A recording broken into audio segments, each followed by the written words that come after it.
নবীজি সাল্লাল্লাহু আলাইহি ওয়াসাল্লাম বলেন, এক ব্যক্তিকে আল্লাহ তাআলা ইলমও দিয়েছেন, সম্পদও দিয়েছেন। ইলম থাকার কারণে ওই ব্যক্তি তার সম্পদের সঠিক ব্যবহার সে করেছে, সে তার নিয়তকে পরিশুদ্ধ করেই সঠিক খাতে তার সম্পদকে ব্যয় করেছে। পক্ষান্তরে আরেক ব্যক্তিকে আল্লাহ তাআলা ইলম দিয়েছেন, সম্পদ দেন নাই। ওই ব্যক্তি চিন্তা করে, আল্লাহ, আমার যদি সম্পদ থাকতো তাহলে আমি এই সম্পদকে ওই ব্যক্তির মতো অমুক অমুক ভালো কাজে ব্যয় করতাম। কারণ ইলম আছে, সে জানে ওই সমস্ত কাজে ব্যয় করলে নেকি হয়, সে এরকম মনে মনে নিয়ত করছে। নবীজি সাল্লাল্লাহু আলাইহি ওয়াসাল্লাম বলেন, এই যে যেই ব্যক্তি নিয়ত করলো কিন্তু সম্পদ না থাকার কারণে দিতে পারলো না, এই ব্যক্তি আগের ব্যক্তির সম পরিমাণ সওয়াব পাবে। সুবহানাল্লাহ। স্বর্ণ রূপাকে যাচাই বাছাই করার জন্য স্বর্ণকারদের কাছে বিশেষ যন্ত্র থাকে, যেই যন্ত্র দিয়ে স্বর্ণকারেরা স্বর্ণ যাচাই বাছাই করে এবং তারা পরখ করে দেখে যে এটা কি আসল নাকি ভেজাল। যদি ভেজাল থাকে তাহলে সেটা গ্রহণ করে না, গ্রহণ করে না। আপনি যতই তাকে বলবেন, ভাই নাও, এটা নাও, এটা আমি জানি, এটা বিদেশ থেকে আনাইছি, এটা খুব ভালো, আপনি যত বলবেন, স্বর্ণকার বলবে না, এটা আমার দাড়ি পাল্লায় স্বচ্ছ প্রমাণিত হয় নাই, আপনার মুখের কথায় তো আমি স্বর্ণ নিতে পারি না, এ কথা বলবে না? এ কথা বলবে। একই কথা কোরআন ও হাদিসের ক্ষেত্রে আল্লাহ তাআলা ওই ব্যক্তির ইবাদতি কবুল করবেন, আল্লাহ তাআলা ওই ব্যক্তির ইবাদতি গ্রহণ করবেন যেই ব্যক্তির ইবাদত, যেই ব্যক্তির আমল আল্লাহ তাআলার কাছের কষ্টি পাথর, নিয়ত নামক কষ্টি পাথর দিয়ে যাচাই বাছাই করবেন।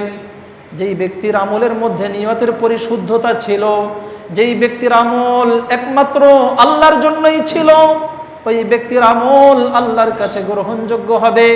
আর যেই ব্যক্তির আমল আল্লাহর জন্য হয় নাই, বরং দুনিয়ার কোনো স্বার্থের জন্য, দুনিয়ার কোনো কাজের জন্য, দুনিয়ার বাহবা পাওয়ার জন্য, সেটা আল্লাহর কাছে গ্রহণযোগ্য হবে না।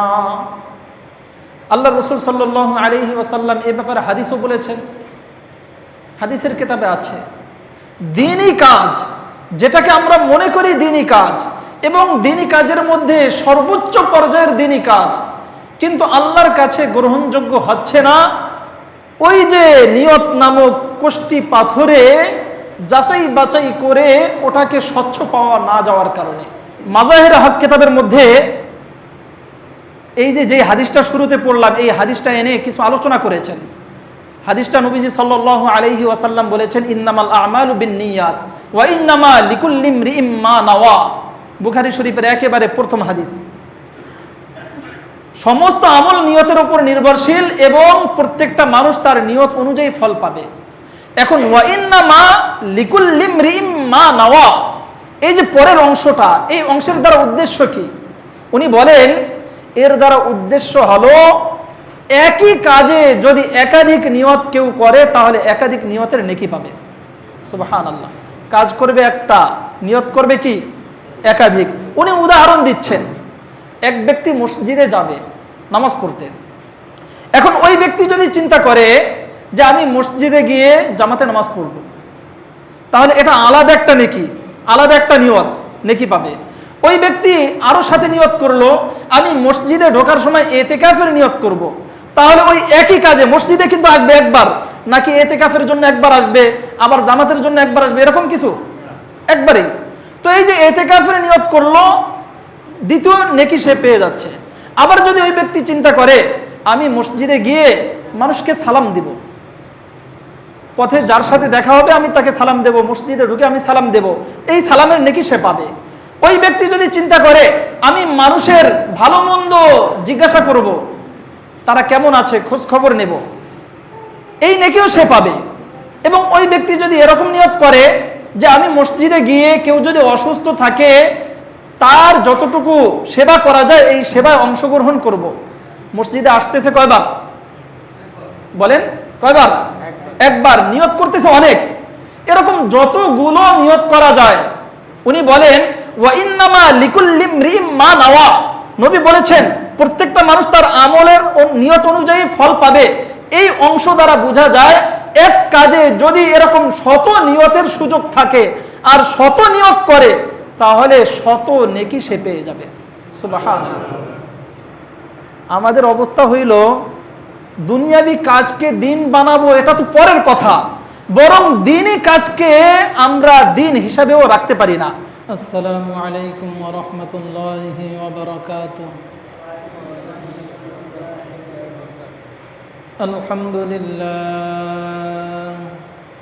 আলহামদুলিল্লাহি নাহমাদুহু ওয়া নাস্তাঈনুহু ওয়া নাস্তাগফিরুহু ওয়া নু'মিনু বিহি ওয়া নাতাওয়াক্কালু আলাইহি ওয়া নাউযু বিল্লাহি মিন শুরুরি আনফুসিনা ওয়া মিন সাইয়্যাতি আ'মালিনা। من يهده الله فلا مضل له ومن يضلله فلا هادي له ونشهد أن لا إله إلا الله وحده لا شريك له ونشهد أن سيدنا ومولانا محمدا عبده ورسوله. أما بعد فأعوذ بالله من الشيطان الرجيم. بسم الله الرحمن الرحيم.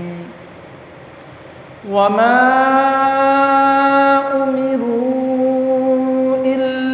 ليعبدوا الله مخلصين له الدين حنفاء ويقيموا الصلاة ويؤتوا الزكاة وذلك دين القيمة. وقال تعالى: وإن تبدوا ما في أنفسكم أو تخفوه يحاسبكم به الله فيغفر لمن يشاء ويعذب من يشاء والله على كل شيء قدير. وقال رسول الله صلى الله عليه وسلم: إنما الأعمال بالنيات، أو كما قال عليه الصلاة والسلام. صدق الله العظيم وصدق رسوله النبي الكريم ونحن على ذلك لمن الشاهدين والشاكرين. اللهم صل على محمد وعلى آل محمد كما صليت على إبراهيم وعلى آل إبراهيم إنك حميد مجيد. اللهم بارك على محمد وعلى آل محمد كما باركت على إبراهيم وعلى آل إبراهيم إنك حميد مجيد. আলহামদুলিল্লাহ, আল্লাহ পাক রব্বুল আলামিনের দরবারে শুকরিয়া আদায় করছি, যেই মহান রব্বুল আলামিন বিগত জুমার ন্যায় আজকেও আমাদেরকে জুমার নামাজ পড়তে আসার তৌফিক দান করেছেন, আলহামদুলিল্লাহ। আমি কোরআনুল কারীমের দুটি আয়াত এবং আল্লাহ রসুল সাল্লাল্লাহু আলাইহি ওয়াসাল্লামের একটি হাদিস পড়েছি। আল্লাহ তাআলা তৌফিক দিলে এই আয়াত ও হাদিস সামনে রেখে কিছু আলোচনা করব ইনশাআল্লাহ। আল্লাহ তাআলা প্রথম আয়াতে কারিমার মধ্যে বলেন, ওয়ামা উমিরু ইল্লা লিয়াবুদুল্লাহ মুখলিসিনা লাহুদ্দিন। আল্লাহ তাআলা আহলে কিতাবদের অবস্থা সম্পর্কে তুলে ধরে বলেন, তাদেরকে আদেশ করা হয়েছিল তারা যেন আল্লাহ তাআলার ইবাদত করে একনিষ্ঠভাবে, অর্থাৎ একমাত্র আল্লাহ তাআলার ইবাদত করে। হুনাফা, সব কিছু ছেড়ে দিয়ে, ওয়ায়ুকিমুস সালাহ, এবং তারা যেন নামাজ কায়েম করে, ওয়ায়ুতুজ যাকাত, এবং তারা যেন যাকাত দেয়। ওয়াযালিকা দীনুল কাইয়্যিমা। রব্বে কারীম বলেন, এটাই হলো সঠিক পথ। অর্থাৎ ইবাদত করতে হবে, নামাজ পড়তে হবে, যাকাত দিতে হবে শুধুমাত্র আল্লাহ তাআলার জন্য। অন্য কোনো উদ্দেশ্যে, কাউকে খুশি করার জন্য, কারো ভালো শোনার জন্য, বাহবা পাওয়ার জন্য করা যাবে না। এবং কোনো ইবাদত কাউকে খুশি করার জন্য করা যাবে না। ইবাদত করতে হবে একমাত্র আল্লাহর জন্য। আল্লাহ তাআলা এই আয়াতে কারিমার মধ্যে তার বান্দাদেরকে ইখলাস শেখাচ্ছেন। বান্দা যেন একনিষ্ঠভাবে আল্লাহ তাআলার জন্যই ইবাদত করে। যে কোনো ইবাদত,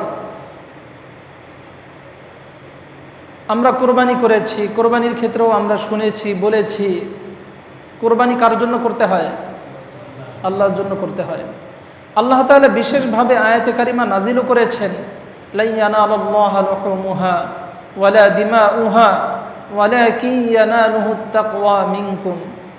আল্লাহ তাআলা সেখানে বলে দিয়েছেন যে তোমাদের কোরবানির পশুর কিছুই আমি আল্লাহর কাছে পৌঁছে না। কোরবানির পশুর রক্ত পৌঁছে না, কোরবানির পশুর গোশত পৌঁছে না, বরং পৌঁছে তোমাদের অন্তরের তাকওয়া। তোমরা কে কোন নিয়তে কোরবানি করেছো এটা পৌঁছে। এ কথা যেমনিভাবে কোরবানির জন্য প্রযোজ্য, একইভাবে সমস্ত ইবাদতের জন্য এই কথা প্রযোজ্য। আল্লাহ রাসূল সাল্লাল্লাহু আলাইহি ওয়াসাল্লাম হাদিসের মধ্যে বলেন, ইন্নামাল আমালু বিন্নিয়াত। নবীজি সাল্লাল্লাহু আলাইহি ওয়াসাল্লাম বলেন, সমস্ত আমল নিয়তের উপর নির্ভরশীল। ইন্নামাল আমালু বিন্নিয়াত ওয়া ইন্নামা লিকুল্লি ইমরিইম মা নাওয়া। এবং প্রত্যেকটা মানুষ তার নিয়ত অনুযায়ী ফল পাবে। এরপরে নবীজি সাল্লাল্লাহু আলাইহি ওয়াসাল্লাম বলেন, ফামান কানাত হিজরতুহু ইলাল্লাহি ওয়া রাসূলিহি ফাহিজরতুহু ইলাল্লাহি ওয়া রাসূলিহি। যে সমস্ত ব্যক্তির হিজরত হবে আল্লাহর জন্য, আল্লাহর রসুলের জন্য, তারা এর প্রতিদান আল্লাহ এবং আল্লাহর রসুলের কাছ থেকে পেয়ে যাবে। ওমান কানাত হিজরতুহু ইলা দুনিয়া ইউসিবুহা। আর যারা হিজরত করবে দুনিয়া কামাইয়ের জন্য, তারা হয়তো সেটাও পেয়ে যাবে। নবীজি সাল্লাল্লাহু আলাইহি ওয়াসাল্লাম এখানে এমন একটা পরশ পাথরের কথা উল্লেখ করেছেন যে এই পরশ পাথর দিয়ে শরীয়তের প্রত্যেকটা ইবাদতকে যাচাই বাছাই করা হবে। পরশ পাথর তো আমরা চিনি, নাম শুনেছি। চিনি মানে কি? নাম শুনেছি। যে পরশ পাথর আছে, ওই পাথর লোহায় ধরলে লোহাও কি হয়ে যায়? স্বর্ণ হয়ে যায়। এরকম আমরা শুনেছি। আদৌ এই পাথর আছে কি না আল্লাহ ভালো জানেন। কিন্তু আমরা এগুলো অনেক শুনেছি, আপনারাও শুনেছেন যে পরশ পাথর নামে একটা পাথর আছে, যেই পাথর লোহায় ধরলে লোহাও স্বর্ণ হয়ে যায়। এটা থাক বা না থাক, বিষয়টা তো আমরা শুনেছি। তো এটা বাদ দিয়ে ভিন্ন একটা জিনিস বলি আমরা। স্বর্ণরূপা যাচাই বাছাই করার জন্য আলাদা জিনিস আছে না, যেটা দিয়ে স্বর্ণরূপা যাচাই বাছাই করা হয়? ওই জিনিসটা স্বর্ণের সাথে টাচ করলে ধরলে স্বর্ণকাররা বুঝতে পারে এটা খাঁটি নাকি ভেজাল? কষ্টি পাথর, যে পাথরেই নাম হোক। তো এই যে স্বর্ণ রূপাকে যাচাই বাছাই করার জন্য স্বর্ণকারদের কাছে বিশেষ যন্ত্র থাকে, যেই যন্ত্র দিয়ে স্বর্ণকারেরা স্বর্ণ যাচাই বাছাই করে এবং তারা পরখ করে দেখে যে এটা কি আসল নাকি ভেজাল। যদি ভেজাল থাকে তাহলে সেটা গ্রহণ করে না, গ্রহণ করে না। আপনি যতই তাকে বলবেন ভাই নাও এটা নাও, এটা আমি জানি, এটা বিদেশ থেকে আনাইছি, এটা খুব ভালো, আপনি যত বলবেন, স্বর্ণকার বলবে না, এটা আমার দাড়ি পাল্লায় স্বচ্ছ প্রমাণিত হয় নাই, আপনার মুখের কথায় তো আমি স্বর্ণ নিতে পারি না, এ কথা বলবে না? এ কথা বলবে। একই কথা কোরআন ও হাদিসের ক্ষেত্রে আল্লাহ তাআলা ওই ব্যক্তির ইবাদতই কবুল করবেন, আল্লাহ তাআলা ওই ব্যক্তির ইবাদতই গ্রহণ করবেন যেই ব্যক্তির ইবাদত, যেই ব্যক্তির আমল আল্লাহ তাআলার কাছের কষ্টি পাথর, নিয়ত নামক কষ্টি পাথর দিয়ে যাচাই বাছাই করবেন। যেই ব্যক্তির আমলের মধ্যে নিয়তের পরিশুদ্ধতা ছিল, যেই ব্যক্তির আমল একমাত্র আল্লাহর জন্যই ছিল, ওই ব্যক্তির আমল আল্লাহর কাছে গ্রহণযোগ্য হবে। আর যেই ব্যক্তির আমল আল্লাহর জন্য হয় নাই, বরং দুনিয়ার কোনো স্বার্থের জন্য, দুনিয়ার কোনো কাজের জন্য, দুনিয়ার বাহবা পাওয়ার জন্য, সেটা আল্লাহর কাছে গ্রহণযোগ্য হবে না। আল্লাহ রাসূল সাল্লাল্লাহু আলাইহি ওয়াসাল্লাম এই ব্যাপারে হাদিসও বলেছেন, হাদিসের কিতাবে আছে, দ্বীনি কাজ যেটাকে আমরা মনে করি দ্বীনি কাজ এবং দ্বীনি কাজের মধ্যে সর্বোচ্চ পর্যায়ের দ্বীনি কাজ কিন্তু আল্লাহর কাছে গ্রহণযোগ্য হচ্ছে না, ওই যে নিয়ত নামক কষ্টি পাথরে যাচাই বাছাই করে ওটাকে স্বচ্ছ পাওয়া না যাওয়ার কারণে। তিনটা আমলের কথা হাদিসের মধ্যে এসেছে। নবীজি সাল্লাল্লাহু আলাইহি ওয়াসাল্লাম বলেন, হাসরের ময়দানে যখন সমস্ত মানুষকে উঠানো হবে, সমস্ত মানুষকে উঠানোর পরে তিনজন ব্যক্তির মাধ্যমে হাসরের মাঠের বিচার কার্য আল্লাহ তাআলা শুরু করবেন। এক নম্বরে আল্লাহ তাআলা শহীদকে ডাকবেন, শহীদকে জিজ্ঞাসা করবেন, ও শহীদ, তুমি তোমার জানকে কোন কাজে ব্যয় করেছো? আমি যে তোমাকে মহামূল্যবান জীবন দিয়েছিলাম, এই জীবনকে কোথায় ব্যয় করেছো, কোন কাজে লাগিয়েছো? শহীদ হওয়া, শাহাদাত বরণ করা, এটা অনেক ভাগ্যের বিষয় না? শহীদ হওয়ার সাথে সাথেই জান্নাত। শহীদরা কিন্তু কবরে থাকে না, জানেন আপনারা? মানুষ হাসরের ময়দানে ওঠার আগ পর্যন্ত কবরে থাকে না, কিন্তু শহীদ হওয়ার সাথে সাথে আল্লাহ তাআলা তার রূহকে জান্নাতে পৌঁছে দেন এবং সবুজ পাখির মধ্যে শহীদের রূহকে ভরে দেন এবং জান্নাতের মধ্যে এক প্রান্ত থেকে আরেক প্রান্ত ঘোরাফেরা করতে থাকে শহীদ। অর্থাৎ শহীদ মৃত্যুবরণ করে আর সাথে সাথে জান্নাতে চলে যায়।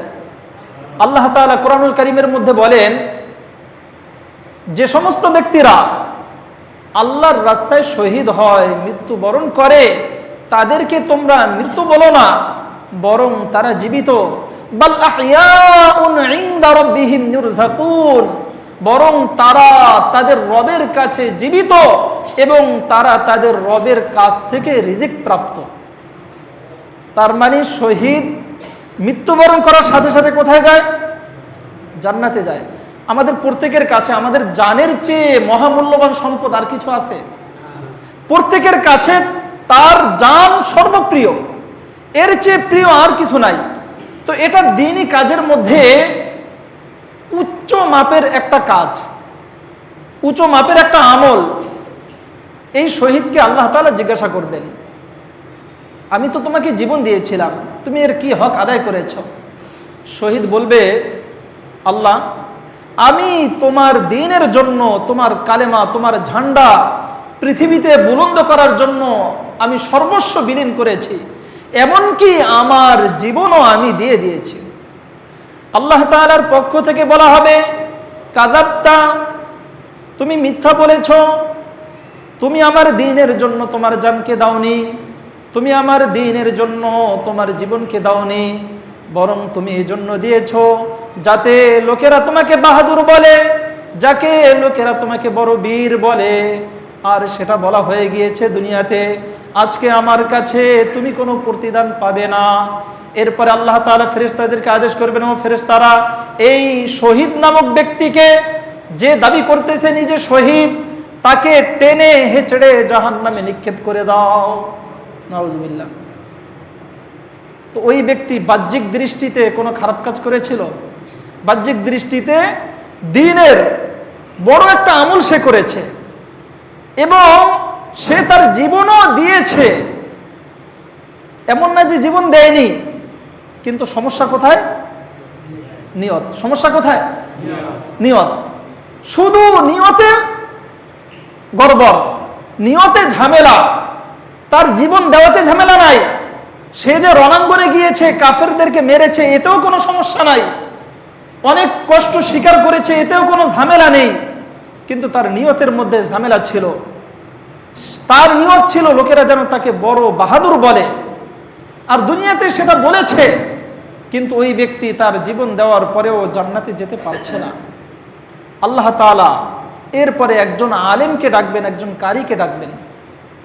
একই প্রশ্ন তাকেও করা হবে, আমি যে তোমাকে ইলম দিয়েছিলাম, তোমাকে কোরআন শিখিয়েছিলাম, তুমি এর কতটুকু হক আদায় করেছ? সে বলবে, আল্লাহ, আমি এর পরিপূর্ণ হক আদায় করেছি। আমি মানুষদেরকে দ্বীনি কথাবার্তা বলেছি, আমি সুন্দরভাবে কোরআন তেলাওয়াত করেছি। আল্লাহর পক্ষ থেকে একইভাবে বলা হবে, কাযাবতা, তুমি মিথ্যা বলেছ। বরং তুমি যে কোরআন তেলাওয়াত করেছো, লোকেরা যেন তোমাকে ভালো কারি বলে, এজন্য তুমি কোরআন তেলাওয়াত করেছো। তুমি যে সুন্দর বক্তৃতা দিয়েছো, এটা এজন্যই দিয়েছিলে যেন লোকেরা তোমাকে বড় বক্তা বলে, যেন লোকেরা তোমাকে বড় ওয়ায়েজ বলে, যেন লোকেরা তোমাকে বড় আলেম বলে। তুমি এজন্য সুন্দর সুন্দর কথা বলেছো। এখানে বড় চিন্তার বিষয়, ওই ব্যক্তি কিন্তু মিথ্যা কথা বলেনি, অর্থাৎ মানুষদেরকে বুঝিয়েছে, এরকম কোনো কথা বুঝায় নাই যেটা কোরআন বিরোধী। কোরআনের কথাই সে বলেছে, আলেম কোরআনের কথাই বলেছে, এবং কারি কোরআনুল কারীমই তেলাওয়াত করেছে, সব কিছু ঠিক। কিন্তু তার নিয়তের ভেজাল ছিল। তিনি এজন্য করেছেন লোকেরা যেন তাকে বড় আলেম বলে, বড় বক্তা বলে, বড় কারি বলে। আল্লাহর পক্ষ থেকে ঘোষণা হবে, ফেরেশতাদেরকে আল্লাহ বলবেন, ও ফেরেশতারা, তোমরা এই ব্যক্তিকে ধরে জাহান্নামে টেনে হেঁচড়ে নিয়ে যাও। ওই ব্যক্তিকেও টেনে হেঁচড়ে জাহান্নামে নিয়ে যাওয়া হবে। তৃতীয় ধাপে আল্লাহ তাআলা একজন দাতাকে, দানবীরকে ডাকবেন। দানবীরকে ডেকে বলবেন, তোমাকে যে এত ধন সম্পদ দিয়েছি, এই ধন সম্পদের কতটুকু হক আদায় করেছ? ওই দানবীরও তার স্বীকারোক্তি দেবে, আল্লাহ, আমাকে যে ধন সম্পদ দিয়েছেন, ধন সম্পদের পরিপূর্ণ হক আমি আদায় করেছি। অমুক জায়গায় মসজিদ বানিয়েছি, অমুক জায়গায় মাদ্রাসা বানিয়েছি, অমুক জায়গায় গরিবদেরকে দান করেছি, অমুকের মেয়ে বিয়ে দিতে পারে নাই, আমার টাকা দিয়ে বিয়ে দেওয়ার ব্যবস্থা করেছি। এরকম তার কাছে যা যা আছে সব সে বলবে। আল্লাহ একই কথা তাকে বলবেন, কাযাবতা, তুমি মিথ্যা বলেছ। তুমি যে এই টাকা পয়সা খরচ করেছো সব ঠিক আছে, কিন্তু এজন্য করেছো যেন লোকেরা তোমাকে বড় দানবীর বলে, লোকেরা যেন তোমাকে জামানার হাতেম তাই বলে, তুমি এজন্য করেছো। আর এটা দুনিয়াতে হয়ে গেছে, আজকে আমার কাছে কোনো প্রতিদান তুমি পাবে না। ফেরেশতাদেরকে আল্লাহ তাআলা একইভাবে ঘোষণা করবেন, ও ফেরেশতারা, যাও যাও, এই ব্যক্তিকে টেনে হেঁচড়ে জাহান্নামে নিয়ে যাও। ওই ব্যক্তিকেও টেনে হেঁচড়ে কোথায় নেওয়া হবে? জাহান্নাম। কিতাবের মধ্যে আছে, সাইয়্যিদুনা আবু হুরায়রা রাদিয়াল্লাহু আনহু এই হাদিস বর্ণনা করতে গিয়ে তিনবার বেহুশ হয়ে গেছেন। 3 বার হাদিস বর্ণনা করবেন, সাহাবীদেরকে ডাকছেন, শোনো, আমি একটা হাদিস বলবো তোমাদেরকে, যেটা আমি নবীর কাছে শুনেছি। যখন হাদিস বর্ণনা শুরু করেছেন, সাথে সাথে সেন্সলেস, হুশ নাই, আবার হুশে আসছে। আবার উনি খুব মজবুতির সাথে চিন্তা করছেন, হাদিসটা তো বলা লাগবে, শোনানো লাগবে। আবার যখন হাদিস বর্ণনা শুরু করছেন, আবার একই অবস্থা, বেহুশ। এভাবে 3 বার বেহুশ হওয়ার পরে এই হাদিস তিনি বর্ণনা করেছেন। বড় চিন্তার বিষয়, আজকে আমরা প্রতিটা সেক্টরের ব্যক্তিরা যেই সেক্টরে দ্বীনি কাজ করি, আমরা 5 ওয়াক্ত নামাজের সাথেও অন্যান্য দ্বীনি কাজের সাথে যুক্ত থাকি না? থাকি। কেউ হয়তো দানবীর, দান সদকা বেশি করি, আল্লাহ তাআলা ধন সম্পদ দিয়েছেন। কেউ হয়তো দাওয়াত ও তাবলীগের লাইনে কাজ করি, কেউ হয়তো ওয়াজ নসিহতের দিকে আমরা আগাই, এক একজনে এক একভাবে আমরা ইবাদত করতে থাকি। আমাদের বড় চিন্তার বিষয়, আমরা সঠিক কাজ করার পরেও যদি নিয়তের ভেজাল থাকে তাহলে বিন্দু পরিমাণ নেকির আশা করা যায় না, বরং ঠিকানা কোথায়? জাহান্নামে। আর যদি নিয়তের পরিশুদ্ধতা থাকে তাহলে একেবারে ছোট্ট আমল, ছোট্ট, যেটা মানুষ গণায় ধরে না, যেটা মানুষের কাছে অনেক বড় আমল হিসাবে বুঝে আসে না, ওই আমলের কারণেও ওই ব্যক্তি নাজাত পেয়ে যাবে নিয়তের পরিশুদ্ধতার কারণে। হাদিসের মধ্যে নবীজি সাল্লাল্লাহু আলাইহি ওয়াসাল্লাম বলেন, নিয়তের কারণে মানুষ কি পরিমাণ নেকি পায়। নবী বলেন, আল্লাহ তাআলা এক ব্যক্তিকে ইলম দান করেছেন এবং সম্পদ দান করেছেন। আল্লাহ তাআলা কি করেছেন? ইলম এবং সম্পদ দান করেছেন একসাথে। ইলম এবং সম্পদ একসাথে একত্রিত হয় খুব কম। যাকে ইলম দেওয়া হয় তাকে সম্পদ দেওয়া হয় না, যাকে সম্পদ দেওয়া হয় তাকে ইলম দেওয়া হয় না। কিন্তু খুব কম সংখ্যক এমন লোক পাবেন যাকে ইলমও দেওয়া হয় সাথে সাথে সম্পদও দেওয়া হয়। নবীজি সাল্লাল্লাহু আলাইহি ওয়াসাল্লাম বলেন, এক ব্যক্তিকে আল্লাহ তাআলা ইলমও দিয়েছেন, সম্পদও দিয়েছেন। ইলম থাকার কারণে ওই ব্যক্তি তার সম্পদের সঠিক ব্যবহার সে করেছে, সে তার নিয়তকে পরিশুদ্ধ করেই সঠিক খাতে তার সম্পদকে ব্যয় করেছে। পক্ষান্তরে আরেক ব্যক্তিকে আল্লাহ তাআলা ইলম দিয়েছেন, সম্পদ দেন নাই। ওই ব্যক্তি চিন্তা করে, আল্লাহ, আমার যদি সম্পদ থাকতো তাহলে আমি এই সম্পদকে ওই ব্যক্তির মতো অমুক অমুক ভালো কাজে ব্যয় করতাম। কারণ ইলম আছে, সে জানে ওই সমস্ত কাজে ব্যয় করলে নেকি হয়, সে এরকম মনে মনে নিয়ত করছে।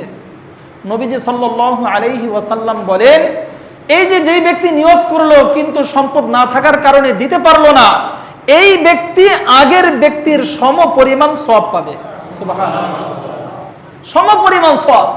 কারণ এই ব্যক্তির মনে বড় আশা, সম্পদ থাকলে সে দান করত, সম্পদ থাকলে সে অমুককে সহযোগিতা করত, সম্পদ থাকলে সে দ্বীনি কাজে এগিয়ে আসতো, কিন্তু সম্পদ না থাকার কারণে সে পারেনি। তাহলে এই হাদিস দ্বারা বোঝা যায়, সম্পদ না থাকার পরেও নিয়তের পরিশুদ্ধতার কারণে, নিয়ত থাকার কারণে আসলে আমি অমুক দ্বীনি কাজে ব্যয় করব, নেকি পাওয়া যায় কিনা? পক্ষান্তরে নবী বলেন, এক ব্যক্তি এমন যাকে সম্পদ দেওয়া হয়েছে, ইলম দেওয়া হয় নাই, ওই ব্যক্তি তার সম্পদকে আল্লাহর নাফরমানিতে ব্যয় করলো। আরেক ব্যক্তি এমন যাকে ইলমও দেওয়া হয় নাই, সম্পদও দেওয়া হয় নাই, ওই ব্যক্তি চিন্তা করলো, আমার যদি সম্পদ থাকতো তাহলে আমি এই ব্যক্তির মতো নাফরমানিতে ব্যয় করতাম, আমি সুদে লাগাইতাম, আমি ঘুষ খাইতাম, আমি অমুক জায়গায় এইভাবে ব্যয় করতাম, নাফরমানি যা আছে আমি করতাম। এরকম চিন্তা ভাবনা করলো। আসে না অনেক মানুষের অন্তরে এরকম চিন্তা ভাবনা, যে আমার যদি টাকা পয়সা থাকতো তাহলে অমুকে যেভাবে তার মেয়েকে একেবারে যেভাবে সাজাইয়া বিবাহ দিচ্ছে, আমার মেয়েকে সেভাবে সাজাইয়া বিবাহ দিতাম। সে শরীয়তের ধার ধারে না, সে চিন্তা করে গান বাজনা বাজাতে হয় বিবাহের মজলিসে, বড় ডেকসেট আনলে মনে হয় যে তার বেশি টাকা আছে, এখন নাই দেখে সে ওটা করতে পারে না, চিন্তা করতেছে আমার টাকা থাকলে আমি ওরকম করতাম।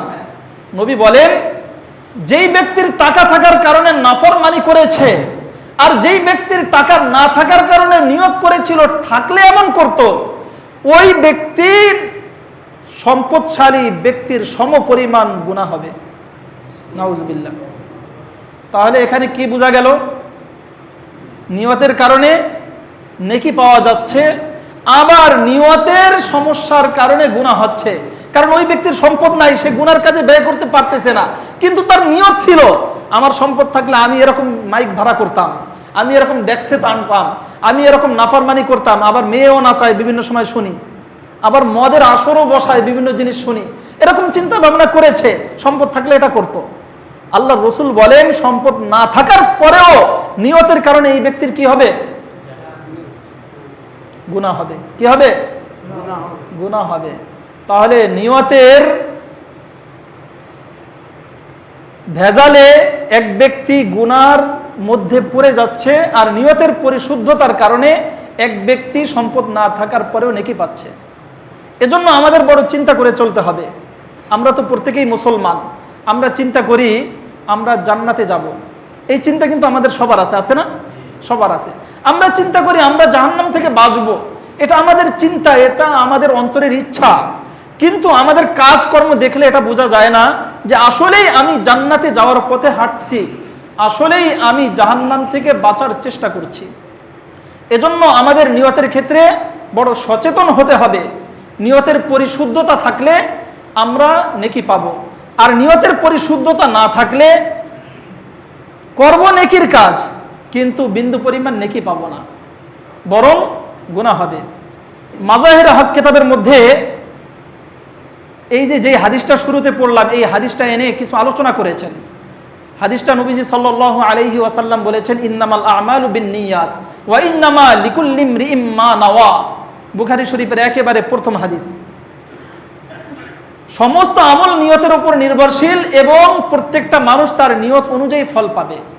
এখন ওয়া ইন্নামা লিকুল্লি ইমরিইম মা নাওয়া, এই যে পরের অংশটা, এই অংশের দ্বারা উদ্দেশ্য কি? উনি বলেন এর দ্বারা উদ্দেশ্য হলো একই কাজে যদি একাধিক নিয়ত কেউ করে তাহলে একাধিক নিয়তের নেকি পাবে। সুবহানাল্লাহ। কাজ করবে একটা, নিয়ত করবে কি একাধিক। উনি উদাহরণ দিচ্ছেন, এক ব্যক্তি মসজিদে যাবে নামাজ পড়তে। এখন ওই ব্যক্তি যদি চিন্তা করে যে আমি মসজিদে গিয়ে জামাতে নামাজ পড়ব, তাহলে এটা আলাদা একটা নেকি, আলাদা একটা নিয়ত, নেকি পাবে। ওই ব্যক্তি আরো সাথে নিয়ত করলো আমি মসজিদে ঢোকার সময় এতেকাফের নিয়ত করব, তাহলে ওই একই কাজে মসজিদে কিন্তু আসবে একবার, নাকি এতেকাফের জন্য একবার আসবে আবার জামাতের জন্য একবার আসবে, এরকম কিছু? একবারেই। তো এই যে এতেকাফের নিয়ত করলো, দ্বিতীয় নেকি সে পেয়ে যাচ্ছে। আবার যদি ওই ব্যক্তি চিন্তা করে আমি মসজিদে গিয়ে মানুষকে সালাম দিব, পথে যার সাথে দেখা হবে আমি তাকে সালাম দেব, মসজিদে ঢুকে আমি সালাম দেব, এই সালামের নেকি সে পাবে। ওই ব্যক্তি যদি চিন্তা করে আমি মানুষের ভালো মন্দ জিজ্ঞাসা করব, তারা কেমন আছে খোঁজ খবর নেব, এই নেকিও সে পাবে। এবং ওই ব্যক্তি যদি এরকম নিয়ত করে যে আমি মসজিদে গিয়ে কেউ যদি অসুস্থ থাকে তার যতটুকু সেবা করা যায় এই সেবায় অংশগ্রহণ করব, মসজিদে আসতেছে কয়বার বলেন? কয়বার? একবার। নিয়ত করতেছে অনেক, এরকম যতগুলো নিয়ত করা যায়। উনি বলেন ওয়া ইন্নামা লিকুল্লি ইমরিইম মা নাওয়া, নবী বলেছেন প্রত্যেকটা মানুষ তার আমলের নিয়ত অনুযায়ী ফল পাবে। এই অংশ দ্বারা বোঝা যায় এক কাজে যদি এরকম শত নিয়তের সুযোগ থাকে আর শত নিয়ত করে তাহলে শত নেকি সে পেয়ে যাবে। সুবহানাল্লাহ। তো এরকম আমরা বিভিন্ন ক্ষেত্রে, শুধু একটা উদাহরণ এখানে দিলাম, এরকম প্রত্যেকটা ক্ষেত্রে আমরা নিয়ত বিভিন্নভাবে করতে পারি।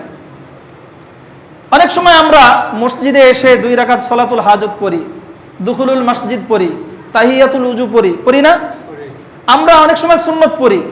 তো আমি আপনাদেরকে আগেও শুনিয়েছি, কোনো ব্যক্তি সুন্নতে দাঁড়াইলে মসজিদে আইসা সাথে সাথে সে যদি চিন্তা করে আমি এটা সালাতুল হাজত পড়তেছি, আমি দুখুলুল মসজিদ পড়তেছি, আমি তাহিয়াতুল উজু পড়তেছি, নামাজ পড়তেছে একটা, নিয়ত করতেছে কয়েকটা নফলের, নামাজ পড়তেছে একটা, নিয়ত করতেছে একাধিক। উসুলে ফিকহের মধ্যে আছে ওই ব্যক্তি যতগুলো নিয়ত করবে ততগুলো নেকি সে আলাদা আলাদা পাবে। সুবহানাল্লাহ। তো এভাবে নিয়তের কারণে অনেক সময় এমন হয় দ্বীনি কাজ বদ্দিন হয়ে যায়, আবার নিয়তের কারণেই অনেক দুনিয়াবি কাজ এটা দ্বীনি কাজে রূপান্তরিত হয়ে যায়। শাইখুল হাদিস জাকারিয়া রহমাতুল্লাহি আলাইহি উনি একটা ঘটনা উল্লেখ করেছেন। উনি বলছেন যে এক ব্যক্তি দিল্লির কোন জায়গায় যেন বলছে যে ওই জায়গা থাকতো, তো ওই ব্যক্তির নামে মার্ডার কেস হয়েছে। মার্ডার কেস হয় না? মার্ডার কেস হয়েছে। এখন ওই ব্যক্তি এবং তার আদালতে আসতে মাঝে একটা নদী আছে, যমুনা নদী, উনি বলছেন যেটা যমুনা নদী আছে। তো এখন যেই দিন তার আদালতে আসতে হবে ওই দিন ঘটনাক্রমে খুব ঝড় বৃষ্টি হয়েছে এবং নদীর পানিও বেড়ে গেছে। আর তৎকালীন সময়ে তো বর্তমানে যেভাবে সহজ নদী পার হওয়া ওইভাবে সহজ ছিল না। দেখা যেত যখন নদীতে পানি কম থাকতো তখন মানুষ সহজে পার হতো, যখন নদীতে খুব জোয়ার, ওই সময় পার হওয়া কষ্টকর ছিল, বরং ঝড় বৃষ্টি হইলে নৌকা নিয়ে কেউ আর পাশে থাকতো না, এমন হইতো। তো যেই দিন ওনার আদালতে আসতে হবে, ওই দিন ওই ব্যক্তি আদালতে আসার জন্য নদীর কাছে আসছে, হঠাৎ করে ঝড় বৃষ্টি শুরু হয়ে গেছে। এখন কিভাবে পার হবে, কাউকে পাচ্ছে না। এখন উনি বিভিন্ন নৌকার মাঝিকে অনুরোধ করতেছে, ভাই আমাকে একটু পার করে দাও, আমি যদি আজকে আদালতে না যাই তাহলে তো আমার ফাঁসি হয়ে যাবে বা আমার নামে ওয়ারেন্ট হয়ে যাবে, জারি হয়ে যাবে, এরকম বলতেছে। কিন্তু কেউ রাজি হচ্ছে না, বলতেছে আমি তোমারে বাঁচাই দিয়ে গিয়ে আমি মরবো, কেউ রাজি হইতেছে না। তো ঘটনাক্রমে এক ব্যক্তির সাথে ওনার সাক্ষাৎ।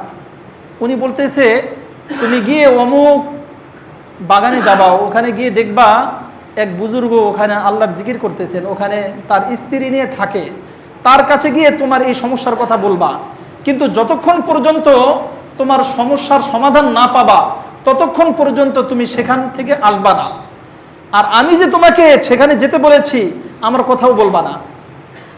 তো ওই ব্যক্তি সেই বুজুর্গের কাছে গেছে, যাওয়ার পরে তাকে বলতেছে যে এরকম আমাকে নদী পার করার ব্যবস্থা করে দিতে হবে, আমি তো নদী পার হতে পারছি না, আজকে আমার মামলার রায় পড়বে, ওখানে যদি আমি না থাকি তাহলে বড় সমস্যা হয়ে যাবে, ফাঁসিও হতে পারে অথবা আমাকে অ্যারেস্টও করতে পারে, এরকম বলতেছে।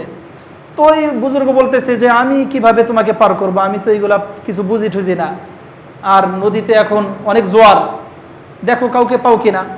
তো ওই ব্যক্তি নাসর বান্দা, কোনোভাবেই ওখান থেকে ছুটতেছে না, যে না আপনি একটা ব্যবস্থা না করে দিলে আমি এখান থেকে যাব না, আমি এখানে রইলাম, নাসর বান্দা। তো এখন বুজুর্গ তো দেখলো যে ওই ব্যক্তি আর সরবে না, ভাবসাবে বোঝা যায় না যে রইছে তো রইছে, আর সরবে না। এখন বুজুর্গ তাকে একটা মন্ত্র শিক্ষা দিচ্ছে, মন্ত্র বুঝাই দিচ্ছে যে তুমি গিয়ে নদীর কাছে গিয়ে বলবা যে আমাকে এক ব্যক্তি পাঠাইছে, যেই ব্যক্তি কোনোদিন খাবার খায় নাই।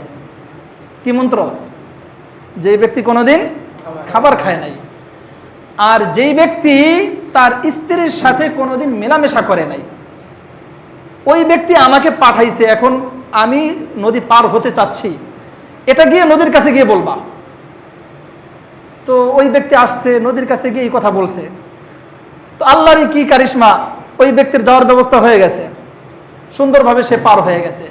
এখন ঘটনাক্রমে তার স্ত্রী তো কাছেই, আবার স্ত্রীর সন্তানও আছে, স্ত্রী তো শুইনা ফেলছে যে ওই বুজুর্গ কি বলে দিছে তারে, যে জীবনে স্ত্রীর কাছে যায় নাই, জীবনে ভাতও খায় নাই, আর একটু আগে স্ত্রী তারে ভাত খাওয়াইছে, খাবার খাওয়াইছে, আবার সন্তানও আছে। এখন স্ত্রী তো খুব ঝগড়া শুরু করে দিছে যে তুমি এটা কি কইলা, এত বড় মিথ্যা কথা, যে তুমি আমার কাছেও আসো নাই, তাইলে এই সন্তান আসলো কোত্থেকে, আবার তুমি খাবার খাও না, একটু আগে তোমার খাবার খাওয়াইলাম, এত বড় মিথ্যা কথা পাইছো, আর সবাই তোমার বুজুর্গ মনে করে, যা বলতে পারে। স্ত্রী তো বুজুর্গের উপর একেবারে মাথায় চড়ে বসছে, যা পারে মুখ দিয়ে বলতেছে। এখন কোনোভাবে তো তারে বোঝানো যাচ্ছে না। পরে বুজুর্গ বলতেছে, আচ্ছা তুমি চুপ করো, শোনো আগে আমার কথা। দেখো হাদিসে আছে এবং আমি আলেমদের মুখে শুনেছি, যখন কোনো দুনিয়াবি কাজ নিয়তকে পরিশুদ্ধ করে আল্লাহর জন্য করে, তখন আর ওইটা দুনিয়াবি কাজ থাকে না, ওইটা আল্লাহর জন্য হয়ে যায়, ওইটা তার নিজের জন্য হয় না, এবং ওই কাজের নেকি সে পায়, এবং সেটা আখিরাতের কাজ হয়।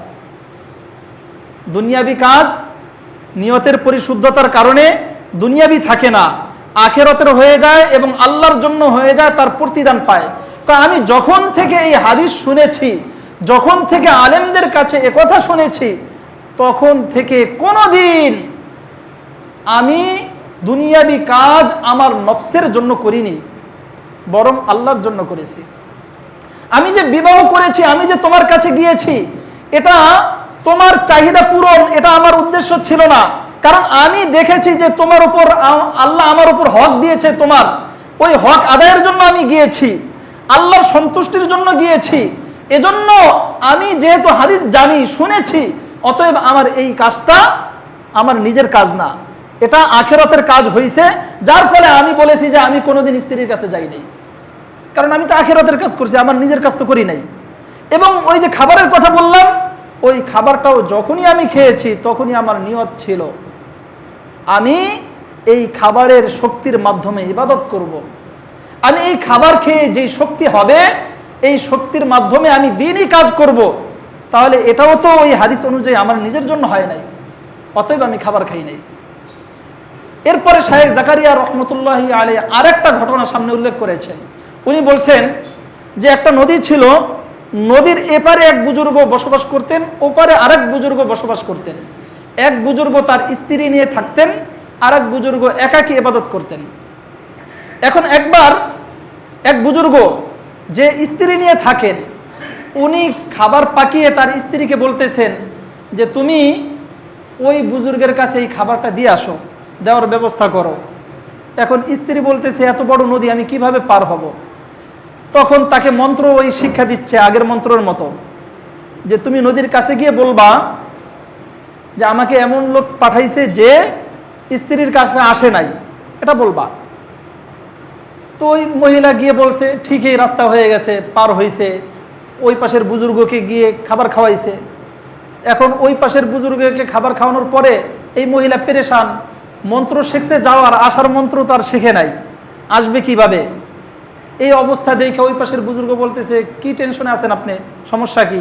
পরে বলতেছে আমার স্বামী তো আমার এই মন্ত্র শিখাইছিল, আমি তো আসছি মন্ত্র শিখে, কিন্তু যাব কিভাবে?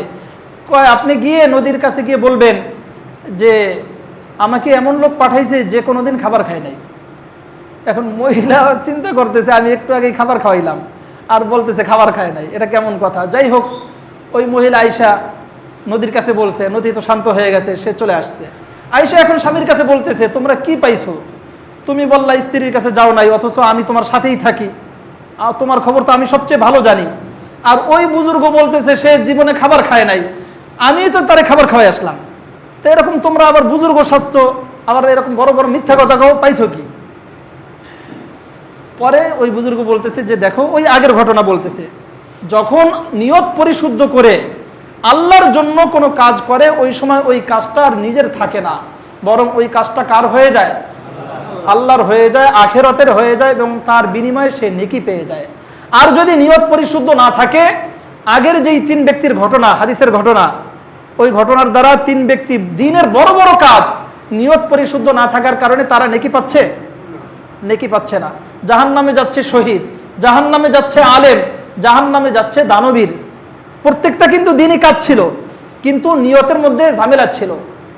এরপরে মুয়াজ ইবনে জাবাল রাদিয়াল্লাহু আনহু, আল্লাহ রাসূলের বড় এক সাহাবী, তার একটা ঘটনা বুখারী শরীফের মধ্যে আছে। ওই হাদিস সামনে আনলে আরো স্পষ্ট হয়ে যাবে যে নিয়তের কারণে দুনিয়াবি কাজও দ্বীনি কাজে রূপান্তরিত হয়। নিয়তের কারণে নিজের যেটা প্রয়োজনীয়, যেটা আমার দরকার, স্বাভাবিকভাবে এতে নেকি পাওয়ার কথা ছিল না, নিয়ত পরিশুদ্ধতার কারণে ওই কাজের বিনিময়েও নেকি পাওয়া যায়। মুয়াজ ইবনে জাবাল রাদিয়াল্লাহু আনহুকে এবং আবু মুসা আশআরী রাদিয়াল্লাহু আনহুকে আল্লাহ রাসূল সাল্লাল্লাহু আলাইহি ওয়াসাল্লাম ইয়ামানে পাঠিয়েছিলেন এবং তাদেরকে বলেছিলেন তোমরা দুইজনে, তুমি এতটুকু অংশ দেখাশোনা করবা, তুমি এতটুকু অংশ দেখাশোনা করবা, দুইজনকে ভাগ করে দিয়েছেন এবং বলেছেন যে তোমরা পরস্পরে পরামর্শ করে চলবা। একবার মুয়াজ ইবনে জাবাল রাদিয়াল্লাহু আনহু তার এলাকা পরিদর্শন করে আবু মুসা আশআরী রাদিয়াল্লাহু আনহুর সীমানার কাছাকাছি আসছেন। এসে আবু মুসার সাথে দেখা হয়েছে রাদিয়াল্লাহু আনহু। আবু মুসা আশআরী রাদিয়াল্লাহু আনহুকে মুয়াজ ইবনে জাবাল জিজ্ঞাসা করেছেন, ভাই আপনি আপনার সময়কে কিভাবে কাটান, কিভাবে সময় অতিবাহিত করেন, আপনার এই এলাকাটা কিভাবে দেখাশোনা করেন, ইবাদত কিভাবে করেন? তখন উনি বলতেছেন যে আমি আমার যে মামুলাত আছে, কোরআনুল কারীম যতটুকু তেলাওয়াত করা দরকার, জিকির আজকার যতটুকু করা দরকার, অন্যান্য ইবাদত যতটুকু করা দরকার, আমি এইগুলা সময়কে ভাগ করে নিয়ে ধাপে ধাপে আমি এইগুলা করি, একসাথে আমি কোরআনুল কারীম তেলাওয়াত করতে পারি না বা করি না, উনি বলছেন। এরপরে পাল্টা মুয়াজ ইবনে জাবালকে জিজ্ঞাসা করেছেন, ভাই আপনি আপনার সময়কে কিভাবে অতিবাহিত করেন? তখন উনি বলতেছেন যে আমি আমার রাত্রিকে দুই ভাগ করে এক ভাগে ঘুমাই আর এক ভাগে নামাজে কাটাই, এবং আমি আমার ঘুমকে সেরকমই মনে করি যেভাবে আমার ইবাদতকে মনে করি। অর্থাৎ আমি যে ঘুমাই এটাও ইবাদতের নিয়তে ঘুমাই এবং এই ঘুমের মাধ্যমে আমি নেকি পাই। আর আল্লাহ রাসূলের হাদিস তো স্পষ্ট আল্লাহ রসুলের এক হাদিস আছে, যে সমস্ত ব্যক্তিরা মসজিদে এতেকাফে বসে ওই সমস্ত ব্যক্তিদের ঘুমও ইবাদত, নাওমুহু সাওয়াবুন অসমতুহু ইবাদতুন, যে সে ঘুমাবে এটাও সওয়াবের কাজ, সে যে চুপ থাকবে এটাও তার নেকির কাজ। আল্লাহ রসুলের হাদিস আছে। তার মানে কি, তার প্রয়োজনীয় যে কাজ সেক্ষেত্রেও যদি সে নিয়ত করে, নিয়ত ভালো বানায়, তাহলে সেটাও নেকির কাজ হয়ে যায়। এরপরে কিতাবের মধ্যে আসছে আমরা খাবার খাই, আমরা ঘুমাই, আমরা বাজারে যাই, আমরা আমাদের কৃষি কাজ করি, ব্যবসা বাণিজ্য করি, যার যে কাজ, যে যেই কাজে থাকে ওই কাজের মধ্যে যদি নিয়তের পরিশুদ্ধতা থাকে, যে আমি খাবার খাচ্ছি এ কারণে এই খাবার খাওয়ার মাধ্যমে আমার শরীরে শক্তি হবে, এই শক্তি দিয়ে আমি আল্লাহর ইবাদত করব। আমি যে বাজারে যাচ্ছি, বাজার করতেছি, এই বাজার করে বাজার এনে খাবার খেয়ে আল্লাহর ইবাদতের সময় কাটাবো, এবং আমি বাজার করতেছি আল্লাহর পক্ষ থেকে আমার উপর দায়িত্ব দেওয়া হয়েছে আমার স্ত্রী সন্তানদের, তাদের দায়িত্ব পূরণ করা দরকার, এরকম নিয়ত করবে প্রত্যেকটা কাজে। যখন ঘুমাবে সে চিন্তা করবে আমি যদি না ঘুমাই তাহলে আমার শরীর সুস্থ থাকবে না, ইবাদত ঠিকমতো করতে পারবো না, অতএব আমাকে ঘুমাতে হবে যেন ইবাদত ভালোভাবে করতে পারি। তখন ওই ব্যক্তি যে ঘুমাইলো এই ঘুমের মাধ্যমেও কি পাবে? ইবাদতের নেকি পাবে, এবং এই ঘুমানোটাও তার নিজের কাজ হবে না, দুনিয়াবি কাজ হবে না। কিন্তু আমাদের অবস্থা কেমন জানেন? আমাদের অবস্থা হইল দুনিয়াবি কাজকে দিন বানাবো এটা তো পরের কথা, বরং দিনই কাজকে আমরা দিন হিসাবেও রাখতে পারি না, বরং সেটাও আমরা নেকি পাই না। আমাদের অবস্থা হইলো এমন, আমরা নামাজ পড়তেছি, নামাজের মধ্যে শয়তান তো আমাদের ধোঁকা দেবেই, এটা তো স্বাভাবিক কথা, কারণ ইন্না শাইতানা ইয়াজরি মাজরাদ দাম, আল্লাহ রাসূলের হাদিস, শয়তান প্রত্যেকটা মানুষের শিরা উপশিরায় চলতে থাকে, শয়তান তো চলবে। কিন্তু শয়তানকে বাধা দিয়ে আমার ইবাদতকে ইবাদতই রাখতে হবে, এরকম শতকরা কয়জন পাওয়া যাবে?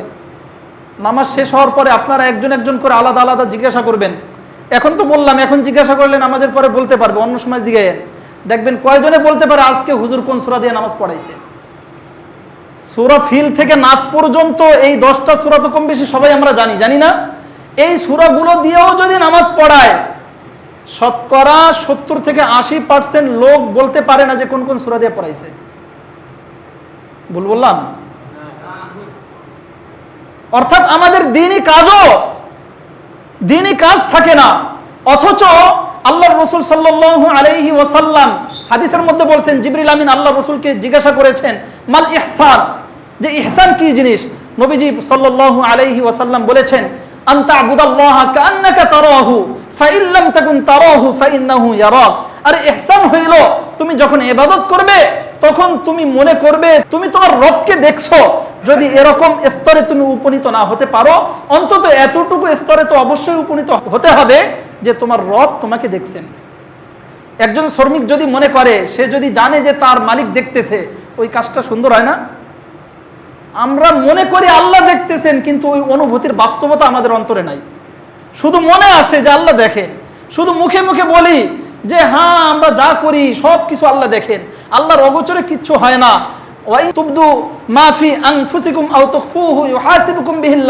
যে আমরা যা কিছু গোপন করি, যা প্রকাশ করি, সব কে জানেন? আল্লাহ জানেন। এটা আমরা মুখে বলি, কিন্তু বাস্তবে এর উপলব্ধি শতকরা 99% মানুষের মধ্যে নাই। শতকরা 99% মানুষের মধ্যে এর উপলব্ধি নাই। এর উপলব্ধি থাকলে আপনার আমার পা থেকে মাথা পর্যন্ত তাকাইলেই বোঝা যাইতো যে উপলব্ধি আছে। আপনার আমার ইবাদত দেখলেই বোঝা যাইতো উপলব্ধি আছে। আপনার আমার চলাফেরা দেখলেই বোঝা যেত উপলব্ধি আছে। আপনার আমার ওঠা বসা দেখলেই বোঝা যেত উপলব্ধি আছে। গুনার কাজ যেভাবে করছি এভাবে করতে পারতাম? এজন্য আমাদের নিয়তকে পরিশুদ্ধ করতে হবে, অন্তরে আল্লাহর ভয়কে ধারণ করতে হবে। প্রত্যেকটা কাজ যেটা আমার প্রয়োজন সেক্ষেত্রেও নিয়তের স্বচ্ছতা আছে কিনা এটা যাচাই বাছাই করতে হবে। শুধু নিয়তের স্বচ্ছতার দিকে তাকাইলাম কিন্তু হালাল হারাম দেখলাম না, তাহলেও চলবে না।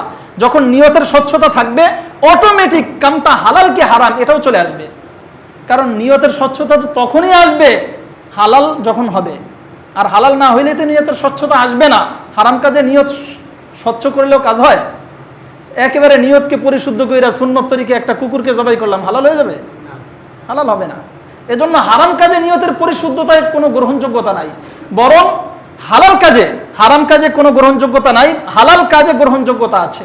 আমরা আমাদের নিয়তের পরিশুদ্ধতা করব হালাল কাজের ক্ষেত্রে, সর্বক্ষেত্রে আল্লাহর হুকুমকে লক্ষ্য রাখার চেষ্টা করব, আল্লাহ রসুলের সুন্নত তরিকা অনুযায়ী করার চেষ্টা করব। আল্লাহ তাআলা আমাদেরকে তৌফিক দান করেন।